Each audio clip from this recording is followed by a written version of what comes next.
nakatulog na si Clara ay lumabas na muna si Tyler para tawagan si Ariel. Hindi niya pa natatawagan si Ariel dahil palagi niyang kasama si Clara. "How is she?" Tanong kaagad ni Tyler nang sagutin ni Ariel ang tawag. "She can't remember anything." Diretsong sagot ni Ariel sa kanya. "What? Are you kidding me?" Bakas ang inis sa boses ni Tyler pero alam niyang hindi nagbibiro si Ariel. Napahilot na lang si Tyler sa noo niya. Gusto niya nang puntahan si Madison pero hindi niya magawa dahil magtataka si Clara at paniguradong sasama ito kahit saan pumunta si Tyler.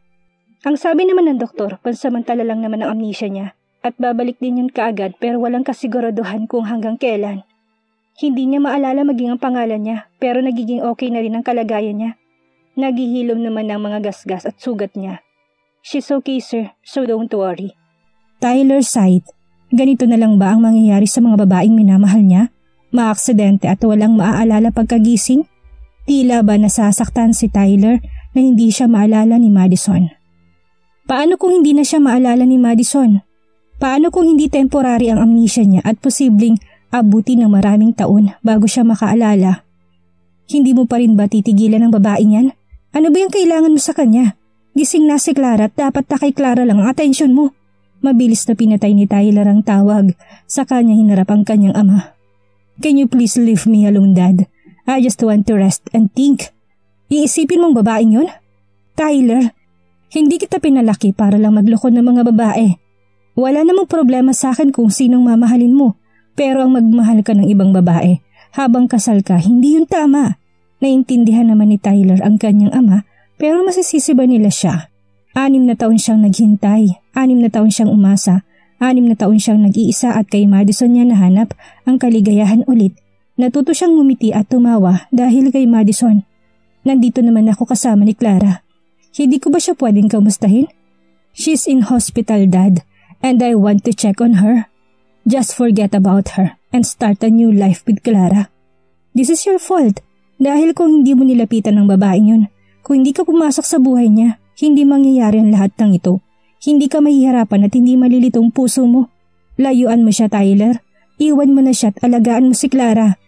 Dahil kapag nalaman niya ang affair mo sa ibang babae, masasaktan mo lang siya. Pareho mo silang masasaktan. Leave her. Dahil kapag nalaman ko pang nakikipagkita ka pa sa kanya, ako mismong kakausap sa babae mo. Huli niyang saad sa anak niya. Naiwan naman na si Tyler ng mag-isa. Kaya naupo na siya sa bench at pinagmasdan ng refleksyon ng mga ilaw sa tubig ng swimming pool.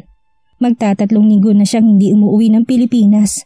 Hindi niya rin naman makausap si Madison dahil wala siyang maalala at lalong hindi niya ito makakausap kapag naalala ni Madison kung ano natuklasan niya. Isang malalim na buntong hininga na naman ang pinakawala ni Tyler. Hindi niya na alam ang gagawin niya. Gusto niyang kausapin si Clara pero paano niya ito kakausapin? Kung walang maalala sa nakaraan si Clara. Hindi niya maalala kung bakit sila naaksidente ni Tyler. "Love, is there something bothering you?" Nilingon ni Tyler si Clara. Tumayo naman na siya sa kanya ito nilapitan. "Bakit gising ka pa rin hanggang ngayon? Bumalik ka na sa loob dahil malamig na rito sa labas. Akala ko ba'y tulog ka na?" Yumakap si Clara kay Tyler at hinayaan naman ni Tyler si Clara pero hindi niya ito niyakap pabalik. "Nagising ako. Wala ka sa tabi ko kaya hinanap kita. Bakit nandito ka pa rin? Hindi ka ba inaantok?" Malambing niyang wika. Hinawakan ni Tyler ang magkabilang kamay ni Clara.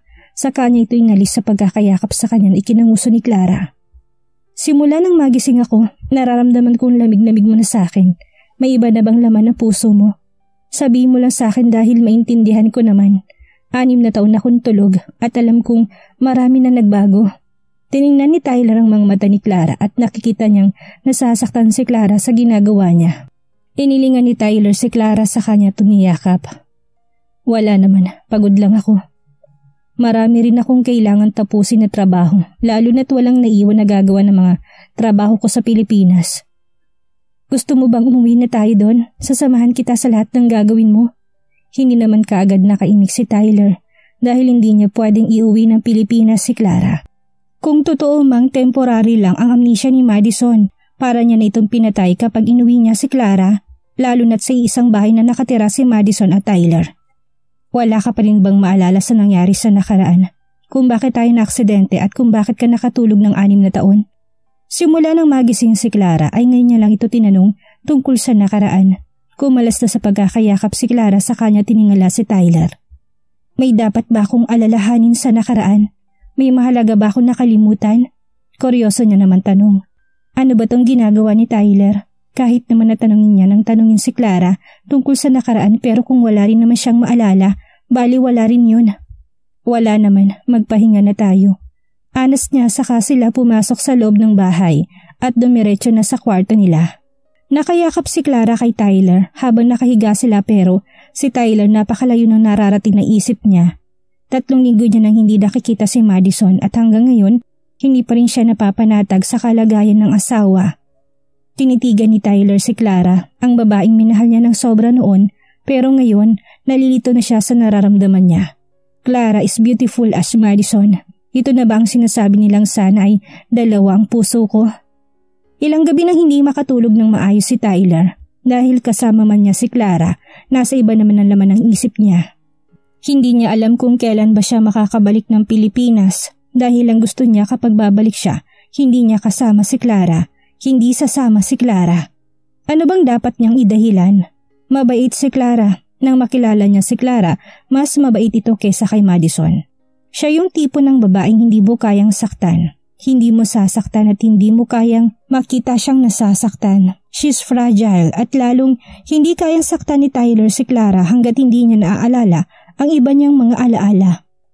Naging maayos naman na ang kalagayan ni Madison. Inilalabas siya ni Ariel sa ospital tuwing umaga at hapon. Bago sumikat ang araw at bago lumubog ang araw. Nakasakay ng wheelchair si Madison ngayon habang tinutulak naman ni Ariel ang wheelchair niya. Ang sabi mo, hindi kita kamag-anak, hindi ba? Pero bakit nagtitiis ka pa rin na alagaan at bantayan ako? Tanong ni Madison kay Ariel. Silang 2 ang magkasama sa loob ng 3 linggo at sa tuwing nagtatanong si Madison, hindi lahat ay sinasagot ni Ariel. Do you really want to know about that? Unless boyfriend kita na hindi ko maalala? Pagbibiro ni Madison kaya natatawa na lang si Ariel. Alam na ni Ariel kung anong isa sa mga dahilan kung bakit nagustuhan ng boss niya si Madison. Masungit si Madison pero mabilis gagaan ang loob mo sa kanya habang kausap mo siya. Boyfriend ba kita? Tanong ni Madison sa kanya, nilingon si Ariel na nasa likod niya. Huminto naman na muna silang 2 sa bench para makaupo si Ariel. Ano sa tingin mong relasyon mo sa akin? Pasuspense naman tanong ni Ariel. Tinitigan ni Madison si Ariel sa kanya na pakibit-balikat. Hindi na rin masama kung ikaw yung boyfriend ko. You're handsome naman saka maalaga at hindi mo ko pinapabayaan. Simula nang magising ako, ikaw na yung nandyan para sa akin. Hindi mo naman sinabi sa akin isa pala akong sikat na artista, kaya nagugulat tuloy ako kapag nilalapitan ako ng mga tao. Aniya pa. Tiningnan ni Madison ang papalubog na araw, saka siya napangiti. Wala siyang iniisip na problema pero merong parte sa puso niya na gusto niya na makaalala. Pero kung totoong boyfriend kita, masaya na rin ako. You wanna know why? Ang sabi mo sa akin ay lumaki lang ako sa isang orphanage at pinasok ang showbiz. Kung boyfriend kita, pasasalamatan kita ng buong puso dahil kahit na ganito na lang ako, kahit na ilang linggo mo na akong inaalagaan, hindi mo pa rin ako iniiwan at pinapabayaan. Nakangiti niyang wika habang nakatitig siya kay Ariel. Napaiwas ang tingin si Ariel saka siya bahagyang natawa. Bakit ba kasi iniisip ni Madison na siya ang boyfriend niya? Paano naman kung hindi? Tanong ni Ariel. Well, ganun pa rin pero bakit naman sana hindi diba?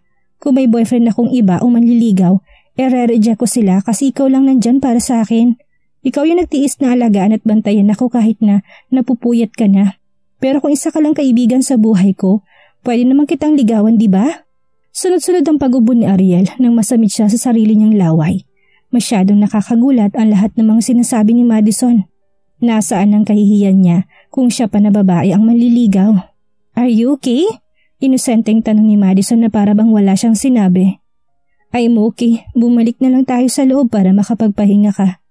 Ayaw ko pa. Para namang bata niyang saad. Ang ganda kayang pagmasdan ng view dito sa labas. Kapag nasa kwarto ako, pakaramdam ko mas lalo ako nasasakitin dahil wala akong ibang makita kung hindi puting paligid. Alam ko namang wala kang gagawin dahil simula nang magising ako dito, hindi ka naman na umalis sa tabi ko. Nasusuka lang ako sa amoy sa kwarto ko dahil umay na ako sa alkohol. Buti pa rito sa labas at sariwang hangin ang malalanghap ko. Aniya. Hinayaan na lang ni Ariel si Madison para naman hindi siya maboring sa loob ng kwarto. Pinagmasdan na ni Madison ang paligid niya habang nakatitig naman sa kanya si Ariel. Madison. Agaw atensyon saad ni Jaime. Nilingon naman yun ni Madison at ni Ariel. May dalang malaking bouquet si Jaime. Ikaw ulit? What are you doing here? Tanong ni Madison. Papunta sana ako sa kwarto mo nang mapansin ko kayo dito, kaya dito na ako dumiretso. Gusto lang kitang bisitahin, saad ni Jaime.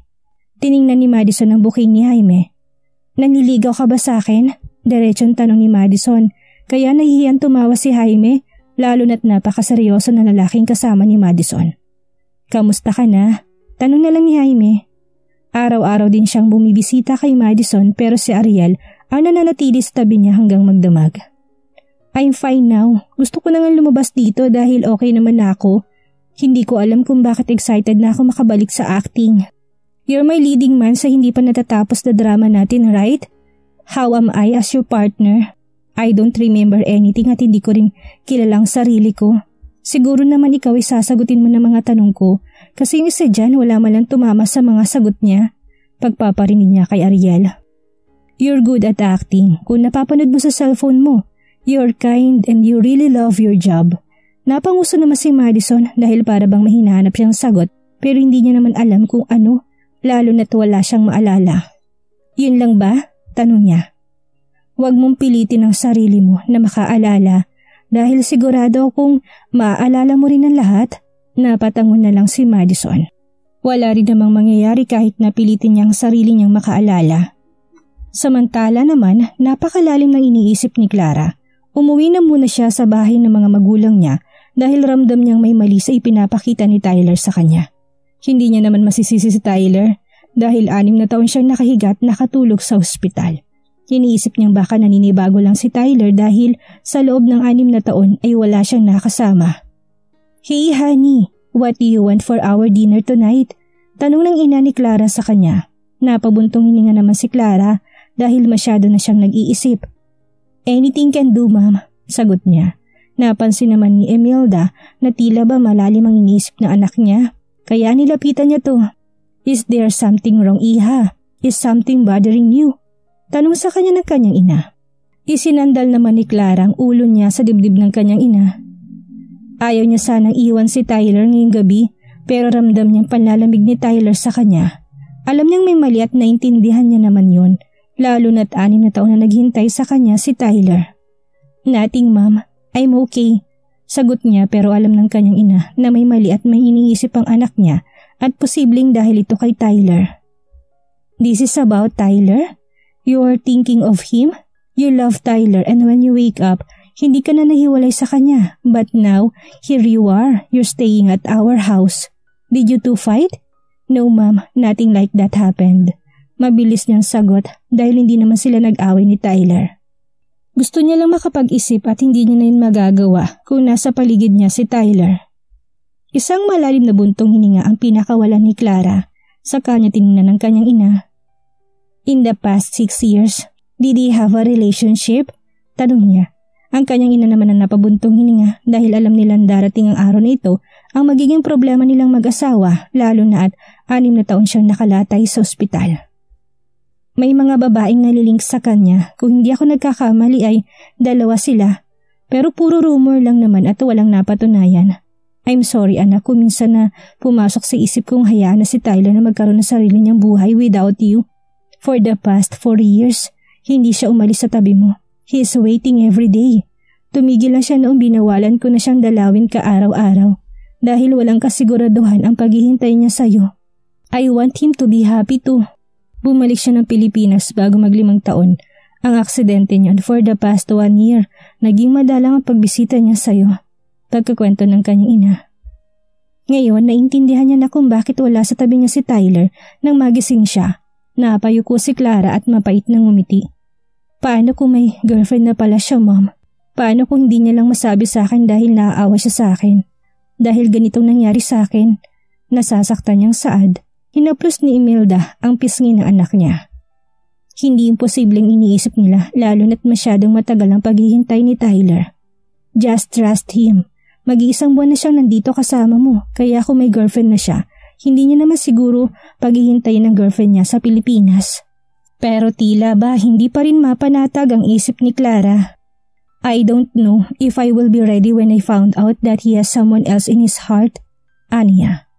Samantala naman, tinawagan ni Tyler si Ariel para alamin ang sitwasyon ni Madison. How is she? Tanong niya sa sekretary niya. She's fine now sir, but still she can't remember anything.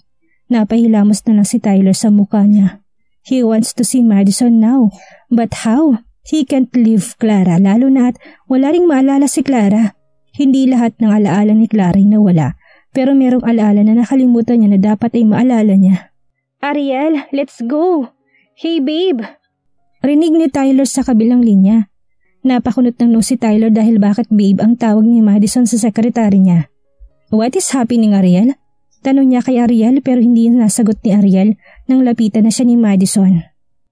Sino kausap mo? Ayaw mo na ba sa akin babe? Tila babatang nagtatampong tanong ni Madison at naririnig yun ni Tyler. Napahigpit ang pagkakahawak ni Tyler sa cellphone niya. Iniwan ni Tyler ang asawa niya sa pangangalaga ni Ariel. Tapos ngayon, maririnig niyang babe na ang tawag ni Madison kay Ariel?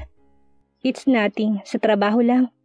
Sagot ni Ariel pero pagkatapos ng pag-uusap nilang yun, ay wala nang narinig si Tyler. Hello Ariel? Ariel! Anas pa ni Tyler sa cellphone niya. Pero ibinaba na ni Ariel ang tawag. Shit! Inis na sigaw ni Tyler at binato niya ang cellphone niya sa sofa. Nakapamiwang ng dalawa niyang kamay at inis na ginulo ang buhok niya. Don't you dare Ariel, don't you dare. Nagtitiim ang bagang na sabi niya. Hindi dahil walang maalala si Madison ay sasamantalahin na ni Ariel si Madison. Bakit ba hindi na lang si Clarang nawala ng alaala tungkol sa kanya at si Madison ang may alaala tungkol sa kanya? Napaupo na lang si Tyler sa sofa habang nakalapat ang mga palad niya sa mukha niya. Hindi niya na rin alam ang gagawin niya. Hindi niya inisip na darating ang araw na ito. Ang araw ng pagising ni Clara at ang araw na hindi nila pagkakaintindihan ni Madison. Hindi siya naging handa. Masyadong naging biglaan ang lahat na para bang isang bomba na hindi mo inaasahang sasabog. Mag-iisang buwan na siyang kasama ni Clara pero marami na nagbago at alam niyang mahahalata siya ni Clara. Hindi niya naman kayang saktan si Clara lalo na sa mga nangyari sa kanya. Kinabukasan, masayang bumalik si Clara sa bahay nila ni Tyler. Tipid lang nang umiti si Tyler kay Clara habang may dala-dala itong mga pagkain. Alam kong hindi ka pa kumakain, kaya nagpatulong ako kay mom na magluto sa bahay. How's your sleep? I'm sorry if I leave you here last night. I just missed our home. Masaya niyang saad. It's okay, I understand. Pilit na pinapasigla ni Tyler ang boses niya para lang hindi niya masirang magandang araw ni Clara. Hinalikan ni Clara sa labi si Tyler pero hindi man lang kumibot ang labi ni Tyler para halikan pabalik si Clara. Hindi naman ay pinansin ni Clara at inihain na sa lamesa mga pagkain niluto niya. Samantala, salubong na naman ang mga kilay ni Lizelle habang naglalakad. Nakakuyom din ang mga kamao niya pero sa tuwing may masasalubong siyang mga tao ay nginingitian niya mga yon kahit na kumukulo ng dugo niya. Dumiretso siya kung saan banda ang dressing room ni Daryl at pagbukas niya ng pintuan ay napatingin sa kanyang lahat habang tiningnan naman siya ni Daryl sa refleksyon ng salaming nasa harapan niya. Can we talk? Malumani na saad ni Lizelle kahit na gusto niya nang sigawan si Daryl. Tiningnan ni Daryl ang manager niya sa kanya to tinanguan. Inutusan na ng manager ni Daryl ang mga staff na lumabas na muna. Tahimik lang silang dalawa hanggang sa makalabas ang lahat ng kasama nila sa room. What do you need? Blanco to walang ganang tanong ni Daryl kay Lizelle. What is this, ha? Nilipag ni Lizelle ang cellphone niya sa harapan ni Daryl. Tiningnan naman ni Daryl kung ano bang sinasabi ni Lizelle pero napangisi lang siya. Tumayo na si Daryl at tinarap si Lizelle. Are you threatening me? Alam kong ikaw lang magsasend sa akin ng mga pagbabantang yan. Galit na saad ni Lizelle pero nanatiling kalmado si Daryl. Kung hindi lang siya lalaki kanina pa niya kinuwelyuhan si Lizelle. Ang lakas naman ng loob niyang sugurin si Daryl sa sarili niyang dressing room. Hindi ba siya nag-iisip? Paano kung may makarinig ng pinag-uusapan nilang dalawa? Wala akong alam sa sinasabi mo, Lizelle. Minsan lang kitang kinausap at yun na yung huling sinabi ko sa'yo. Kung ano man ang mga nalalaman ko. Wala akong koneksyon kung sino man yung taong nagbabanta sa buhay mo. Kaya wag mo akong pagbintangan kung anong nangyayari sa buhay mo. Buisit ka! Ikaw lang ang gagawa nito. Ikaw lang ang magsasend sa akin ng email para bantaan ako dahil wala namang maalala si Madison. Nagtimang bagang ni Daryl nang bigla siyang sampalin ni Lizelle. Hindi naman nakapagpigil si Daryl sa galit niya kay Lizelle at sinakal niya si Lizelle kahit na babae pa to. Hinawakan ni Lizelle ang kamay ni Daryl na nakasakal sa kanya. Let me go! Nahihirapan niyang saad habang hinahampas ang kamay ni Daryl. Huwag mo sagarin ang galit ko sa iyo, Lizelle. Maswerte ka dahil hindi makaalala si Madison. Ngayon dahil kung makaalala siya, baka nasabi ko na sa kanyang lahat na nalalaman ko tungkol sa inyo ni Rowan at kung anong nangyari noong gabing yun. Maliit lang ang pasensya ko at kapag sinabi kong wala akong kinalaman sa taong nagbabanta sa'yo, wala akong kinalaman. Naintindihan mo? Inis na binitawan ni Daryl sa Lizelle dahilan para mapatras si Lizelle. Habol-habol ni Lizelle ang hininga niya ngayon at sunod-sunod na napaubo habang hawak-hawak niya leg niya. You bastard! Kapag nalaman ko na ikaw at ang tao nagsasend sa akin ng email ay iisa, let's see in your court! Matapang pa ring wika ni Lizelle na kinangisi ni Daryl. Go on! Gawin mo't na magkikita talaga tayong dalawa sa korte. Huwag mo kong hamunin dahil kapag nagkataon ikaw ang hihimas ng rehas, hintayin mo lang na makaalala si Madison. Malalaman niyang lahat ng sekreto niyong dalawa ni Rohan at kung paano niya siya niloko at pinaglaruan. 1 taon na nakakalipas. Hintayin mong araw na bumalik naman sa'yo kung anong ginawa mo kay Madison. Kung paano siya pinangdirihan ng mga tao noon, mas dodoble sa'yo. You slut! Wala na pakaalam si Daryl kung masasakit ng mga salitang binibitawan niya kay Lizelle. Alam niyang babae pa rin si Lizelle pero para sa kanya hindi deserve ni Lizelle ang pagrespeto niya sa isang babae. Galit na umalis si Lizelle sa dressing room ni Daryl. Napabuntong hininga naman si Daryl dahil kapag pinagpatuloy ni Lizelle ang pagbibintang niya kay Daryl, baka mapatay niya na si Lizelle. Ang ipinagtataka niya lang kung walang maalala si Madison at hindi rin siyang magsasend ng email kay Lizelle. Sinong taong yun? Sino pa ang taong nakakaalam na nangyari noon sa bar? Puro pagbabanta ang nilalaman ng email na natanggap ni Lizelle. Ang gusto ni Sander ay aminin ni Lizelle sa publiko ang lahat ng ginawa niyang panloloko at pagtangkang pagpatay kay Madison. Dahil kung hindi, ang Sander ang gagawa nun. Galit na hinampas ni Lizelle ang manibela niya. Sinabunutan pa niya sarili niyang buhok sa sobrang frustrated niya na. Hindi siya makakapayag na may isang tao lang ang sisira sa karir at reputasyon niya. Hindi yun pwedeng mangyari. Masaya na siya dahil walang maalala si Madison. Hindi niya na maalala ang nangyari sa nakaraan at ang tungkol sa hidwaan nilang dalawa. Pero sinong may lakas ng loob para pagbantaan siya? Hindi pwedeng mawala na parang bula ang kasikatan niya. Hindi siya pwedeng lumubog. Ah! Malakas na sigaw ni Lizelle. Kahit na sumigaw siya ng sumigaw, sa loob ng kotse niya wala namang makakarinig sa kanya. Ilang araw na siya nakakatanggap ng email kaya hindi siya mapakali. Natatakot siya anumang oras ay maibulgar ang lahat ng sekreto niya, ang sekreto nila ni Rohan. Samantala naman, magkasamang nagpunta sa opisina ni Tyler si Madison at Ariel. Pagkabukas ni Ariel ng pintuan para kay Madison, ay bahagya siya nagulat na makita niya si Tyler na prente nakaupo sa swivel chair niya at magkakuspang mga binti niya. Sir Tyler, anas ni Ariel. Gulat na makita si Tyler dahil hindi naman nasabi sa kanya na uuwi palang boss niya ngayong araw. Surprise? Nakataas na kilay na tanong niya kay Ariel. Napayuko naman si Ariel. You must be Mr. Moya. Nice to meet you, sir. Masiglang wika ni Madison sa kanya nilahad ang kamay niya kay Tyler. Seryoso lang naman tiningnan niya ni Tyler pero tinanggap niya rin ang kamay ni Madison. Matamis na nakangiti sa kanya si Madison pero nagbago itsura niya nang nasasaktan na siya sa mahigpit na paghawak ni Tyler sa kamay niya. Sir, you're hurting me? Anas niya kaya dun palang binitawan ni Tyler ang kamay ni Madison. Tumayo na si Tyler at nilapitan niya si Madison. Napatras naman si Madison habang nakatingin siya sa mga mata ni Tyler na tila ba nag-aapoy na. Tahimik lang naman na nasa gilid si Ariel. You can't remember me? Baritonong tanong ni Tyler sa kanya. Napasandal si Madison sa malamig na pader kaya tiningalan niya si Tyler. I'm sorry sir pero dapat bang maalala kita? Wala naman siguro tayong maramit magagandang memories hindi ba? Aniya rito, tiningnan ni Tyler si Ariel pero mabilis na umiwas ng tingin si Ariel. Ang gago, hindi sinabi na akong asawa niya? Inis na wika ni Tyler sa isip niya. Kung pwede niya lang suntukin ang sekretary niya. Hinawakan ni Tyler ang pisngi ni Madison ay pinagtaka ni Madison. Naaamoy na ni Madison ang malamentol na hininga ni Tyler sa sobrang lapit nito sa kanya. You should remember everything for you to know what my relationship with you is. Mahinang wika ni Tyler pero nakakunot lang ang noo ni Madison. Love, what do you want me to? Hindi natuloy ni Clara ang sasabihin niya nang makita niya si Tyler at ang babaeng hindi niya kilala. Mabilis na dumistansya si Tyler kay Madison at napabuntong hininga. Nagtataka naman nakatingin si Clara sa kanila. Napatikim si Tyler sa kanya nilapitan si Clara. I am just talking to her. She's one of the famous celebrity in my company. Tiningnan ni Clara si Madison na kunot pa rin ang noo niya. Napatango-tango naman si Clara. Kailangan ba na ganun kalapit kung kausapin mo siya? Tanong ni Clara. May sinabi lang ako. May nabili ka na ba? Pag-iiba niya ng usapan. Hindi pa. Bumalik ako para tanungin ko anong flavor bang gusto mong ipabili. Sagot ni Clara sa kanya tiningnan si Madison na nakasandal pa rin sa pader.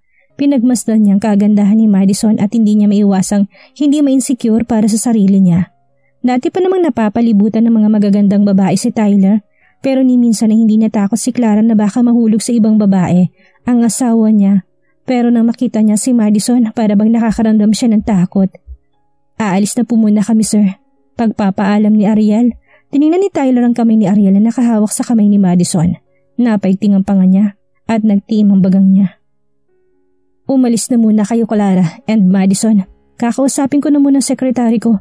Seryoso niyang utos. Napakunot ng noo si Clara dahil kahit kailan hindi naging maotoridad ang boses ni Tyler sa kanya kahit nasa harap ng kahit na sinong tao. Hanggang kailan kaya mawawala ang alaala ni Madison? Sino kaya ang taong nagpapadala ng mensahe kay Lizelle? At si Clara, magawa kaya niyang ipaubaya si Tyler kapag nalaman nito ang tungkol sa kanila ni Madison? Yan ang ating aalamin sa susunod nating kabanata.